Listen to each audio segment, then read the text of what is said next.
Video തട്ടിക്കളയരുത്. നിങ്ങളുടെ മകൻ്റെ പ്രായമുള്ള അല്ലെങ്കിൽ നിങ്ങളുടെ കുഞ്ഞനുജൻ്റെ പ്രായമുള്ള ഒരു 16 വയസ്സുകാരനായ ഒരു അനുജനെ ബ്രെയിൻ ട്യൂമർ ബാധിച്ച് ഇപ്പോൾ കോട്ടയം മെഡിക്കൽ കോളേജിൽ സർജറി കഴിഞ്ഞ് തുടർ ചികിത്സയിലാണ്.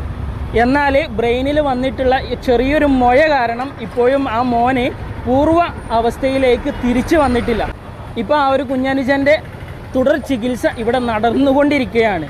പക്ഷേ എന്താണെന്ന് വെച്ചാൽ ഇവർ കേരള സ്വദേശികളല്ലാത്തത് കൊണ്ടും കേരള ഹെൽത്ത് ഇൻഷുറൻസ് ഇല്ലാത്തത് കൊണ്ടും ഇവരുടെ മെഡിസിൻ സർജറി അടക്കം ഈ തുടർ ചികിത്സയടക്കമുള്ള മെഡിസിനും കാര്യങ്ങളും പൂർണ്ണമായിട്ടും ഇവർ പുറമേ നിന്ന് പണം കൊടുത്തു വാങ്ങുകയോ അല്ലെങ്കിൽ ഹോസ്പിറ്റലിൽ നിന്ന് പണം കൊടുത്തു വാങ്ങുകയാണ് ചെയ്യുന്നത്.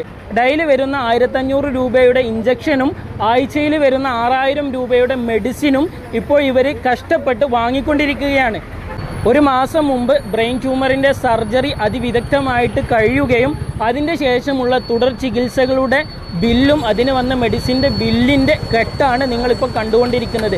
1000, 10000, 15000 തുടങ്ങി 2 ലക്ഷം മുതൽ 3 ലക്ഷം രൂപ വരെ വില വരുന്ന മെഡിസിനും കാര്യങ്ങളും ഇപ്പോൾ ഇവർ പുറമേ നിന്ന് വാങ്ങി ഉപയോഗിച്ച് കഴിഞ്ഞു. ഇനിയും ഈ ഒരു കുഞ്ഞനുജന് പൂർവ്വ അവസ്ഥയിലേക്ക് വരാൻ 6 മാസമോ അല്ലെങ്കിൽ 8 മാസമോ ഹോസ്പിറ്റലിൽ തുടർ ചികിത്സ നടത്തേണ്ടി വരുമെന്നാണ് ഡോക്ടർമാർ അറിയിച്ചിട്ടുള്ളത്. ആഴ്ചയിൽ 12000 രൂപ വരെ ഇവർ സംഘടിപ്പിക്കേണ്ട അവസ്ഥയാണുള്ളത്. ഇവരുടെ പിതാവ് മാത്രമാണ് ഇവരുടെ കുടുംബത്തിൻ്റെ അത്താണി. ആ ഒരു പിതാവ് ഈ കുഞ്ഞുമോനെ ഇവിടെ തുണക്കെടുക്കേണ്ട അവസ്ഥയുമാണ്. ആ ഒരു ബുദ്ധിമുട്ട് കാരണമാണ് നിങ്ങളുടെ മുന്നിലേക്ക് ഈ ഒരു വീഡിയോയുമായിട്ട് വന്നിട്ടുള്ളത്.